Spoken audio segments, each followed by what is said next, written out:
So I set out to find out if a new world order really existed. And if it did, what was it? Who was involved?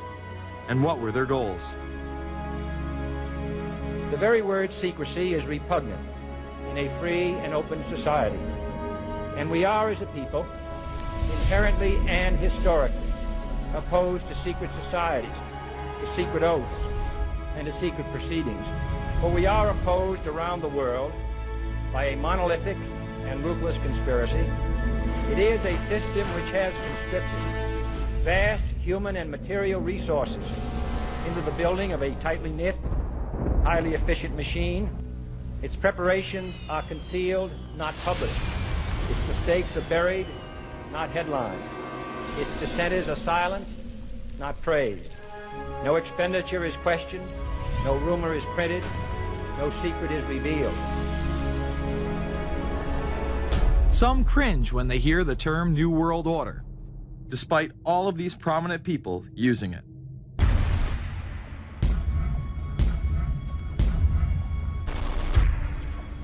The world that maybe some people dreamt of at that conference back in Bournemouth, when it looked as if maybe history would end, that liberal democracy would triumph, that free market economics would slowly progress, and we'd have a new world order.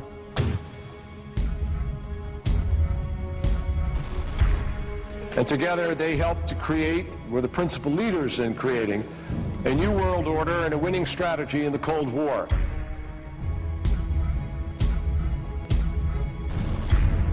We are part of a new world order. And as the recently departed Admiral William J. Crowe once said, it's long on new and it's short on order.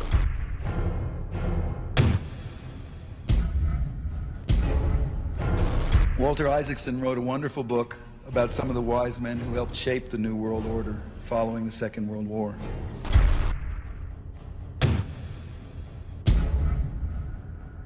As we devise a way forward in Iraq, I urge the international community to embrace its responsibility for creating that new world order.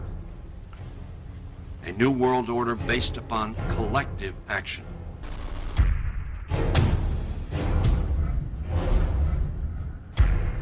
The transatlantic partnership was never just the foundation of our security. It was the foundation of our way of life. It was forged an experience of the most bitter and anguished kind. Out of it came a new Europe, a new world order, a new consensus as to how life should and could be lived.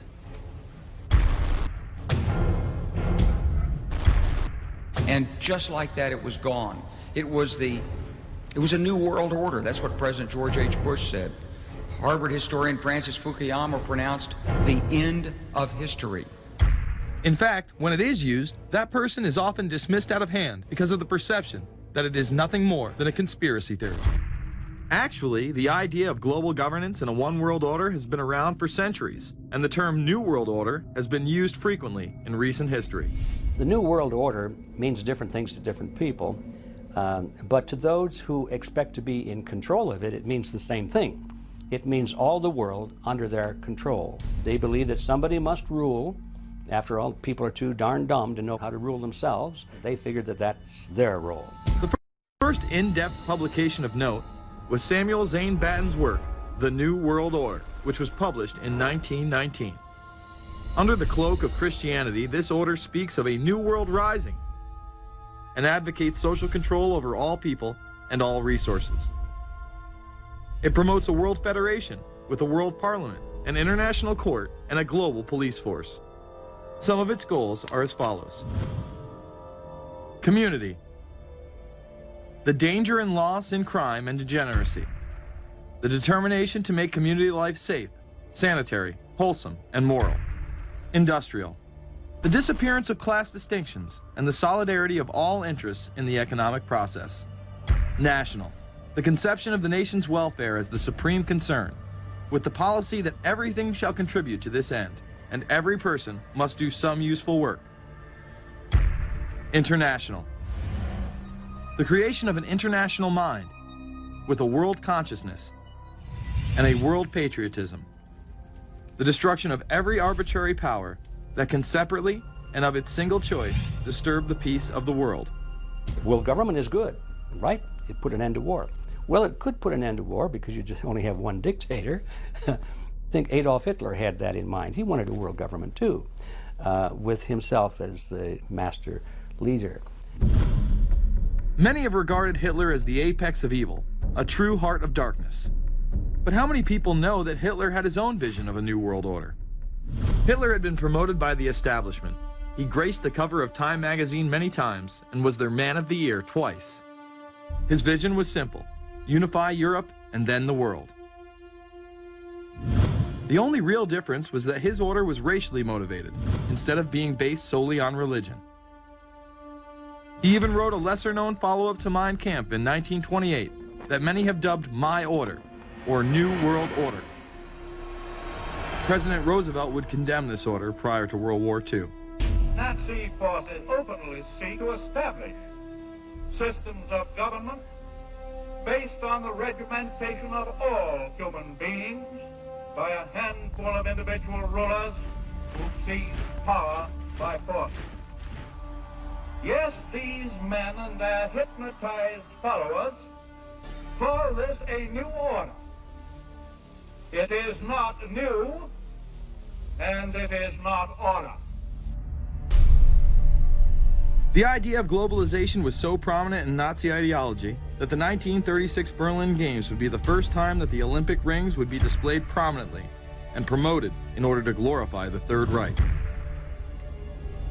This symbol represents the 5 major regions of the world: Africa, America, Asia, Europe, and Oceania, interlocking and coming together as one.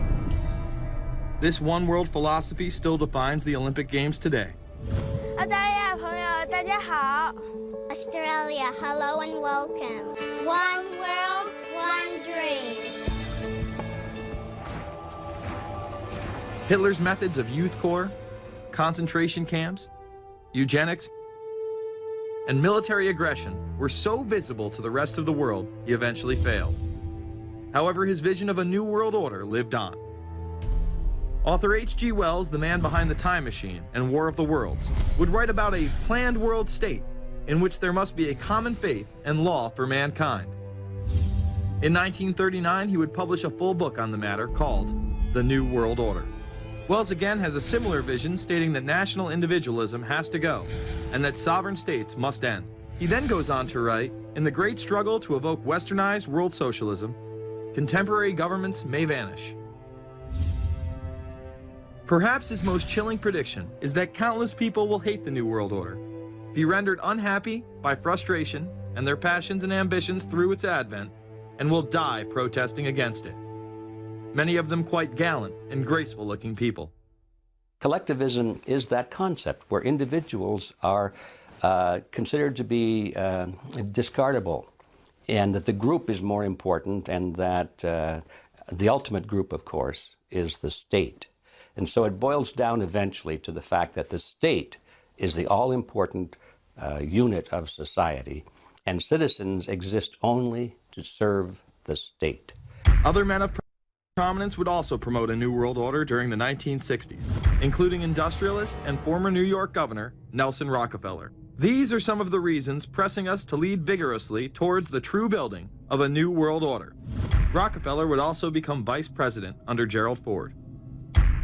Religious leader Pope Paul VI, delegates to international organizations, public officials, gentlemen of the press, teachers and educators, all of you must realize that you have your part to play in the construction of a new world order. As well as former President Richard Nixon.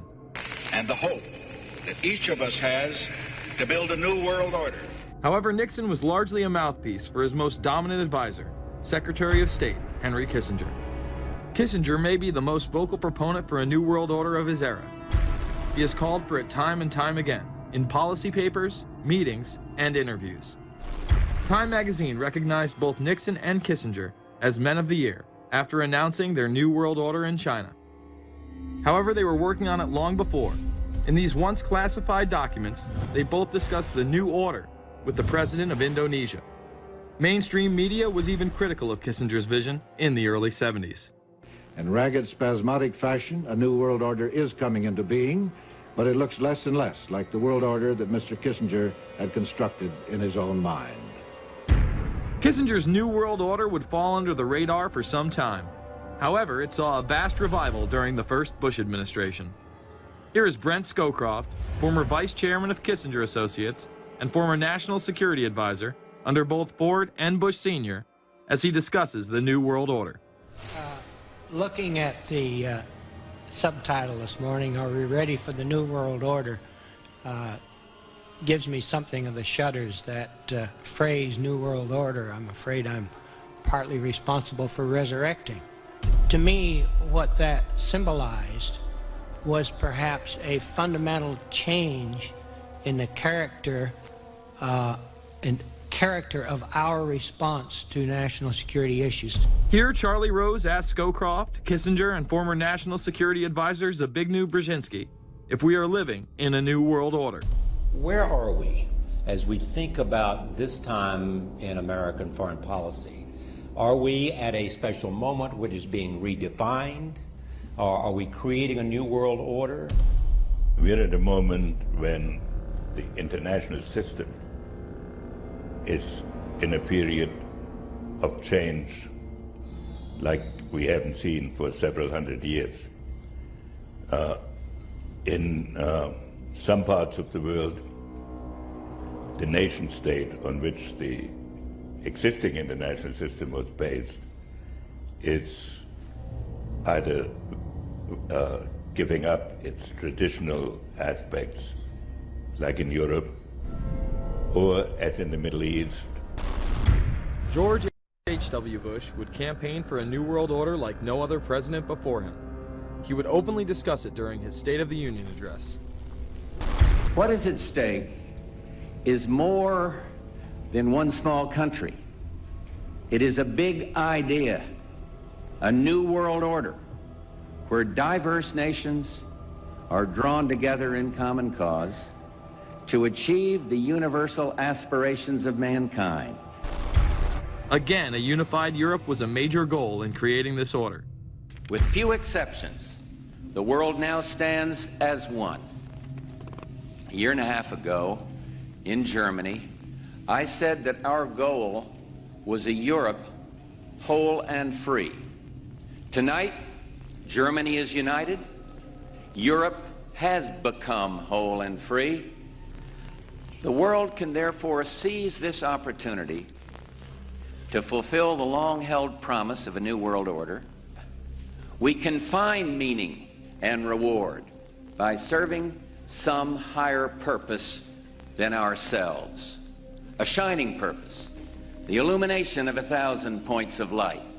Bush Sr. and his administration would tour and promote this agenda across the board at any given opportunity. The President has spoken often of a new world order. And we have an unprecedented opportunity to build a new era of peace and prosperity here and abroad, to build a new world order. It's my understanding, I think that the President, and I don't know the context of how it came up in his speech last night in New York, said that China must be a part of the new world order. Guess I would like to ask you how you envision China fitting into the new world order.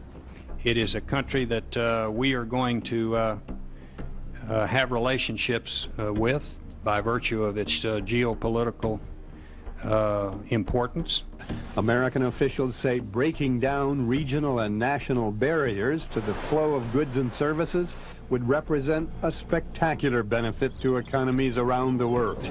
We are building a new world order. Bush would actually make a commencement address at Maxwell Air Force Base declaring the birth of this order.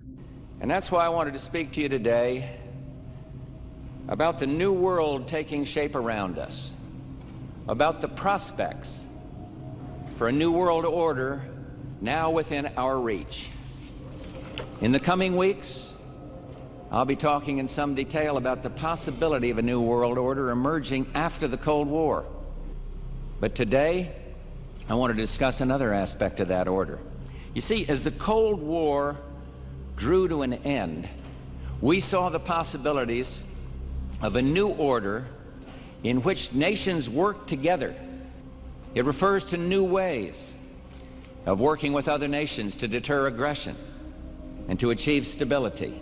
As old threats recede, new threats emerge. The quest for the New World Order is in part a challenge to keep the dangers of disorder at bay. We must build on the successes of Desert Storm to give new shape and momentum to this New World Order. Only when this transformation is complete will we be able to take full measure of the opportunities presented by this new and evolving world order. The New World Order really is a tool for addressing a new world of possibilities. This order gains its mission and shape not just from shared interests, but from shared ideals. After the Gulf War had ended, Bush was so obsessed with the idea of a new world order that he had a series of Glocks imprinted with the term that he would give to members of his administration, including Colin Powell, Brent Scowcroft, Dick Cheney, and General Norman Schwarzkopf. Cheney would even approve policy papers regarding the New World Order. Defense Secretary Dick Cheney has approved a revised draft of a policy document on the New World Order. The Pentagon is backing off a controversial earlier draft and has abandoned a one superpower strategy. The final document puts more emphasis on international alliances and organizations. This would become an unprecedented time period for people all over the globe to discuss at length what the New World Order meant to them. People within the media. Does anybody want to talk about the New World Order? Is there a New World Order out there, or is this a vision that exists in the... He does have his vision, there's no doubt about that. But does that exist in the president's mind, or does it exist out there in reality? This president sees this episode as the first test case, as the first example for the New World Order he is trying to organize.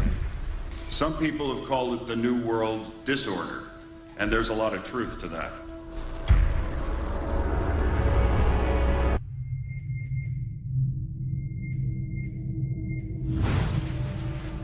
University and institutional chairs. I mean, we're talking a New World Order at Georgetown.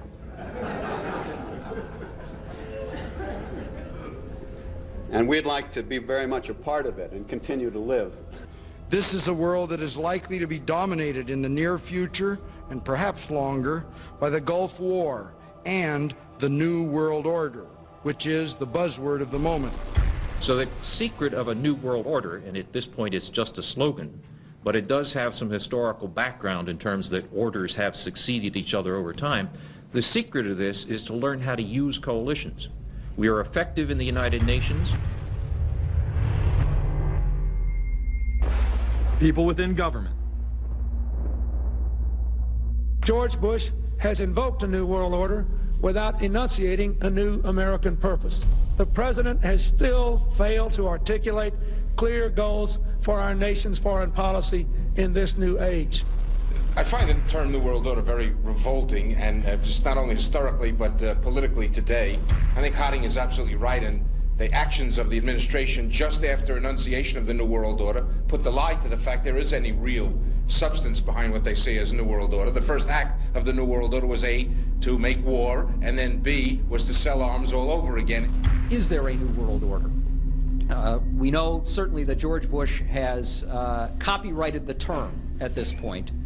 In the aftermath of this war, though, is it an empty vessel into which something will be poured? Is it the appropriate term to use? Is it going to be a New World Order, or will disorder be just as significant in this process as we look ahead? Let's start with Madeline. I think that we have, in fact, kind of had this term thrown at us, and many of us have not liked it, partially because of the previous historical connotation, and partially because I think it doesn't really deal with the way the world ought to be or is at the moment. But we are far from seeing a world order, and I'm not sure that it is in best U.S. interest to have a new world order in which we are the policeman. While many began to become critical of this order, the term began to evaporate into the background. We are very, very skeptical of an international order if we are not sure how the rules will be made, because thus far the international order has been made with rules that we had no input into and that affect us, and even when on the few occasions when the rules will seem to favor us, then they get changed.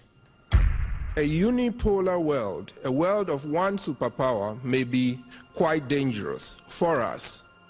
A new world order under the United Nations would mean, among other things, an end to our God-given rights given us and secured by the Constitution. The New World Order, which now has been called by some the New World Disorder, and by some people on the more liberal persuasion, the taking over of the world by the Council on Foreign Relations, the Trilateral Commission, and the UN to put us all in slavery. But what are these organizations? Who founded them? And what are the stated goals of each?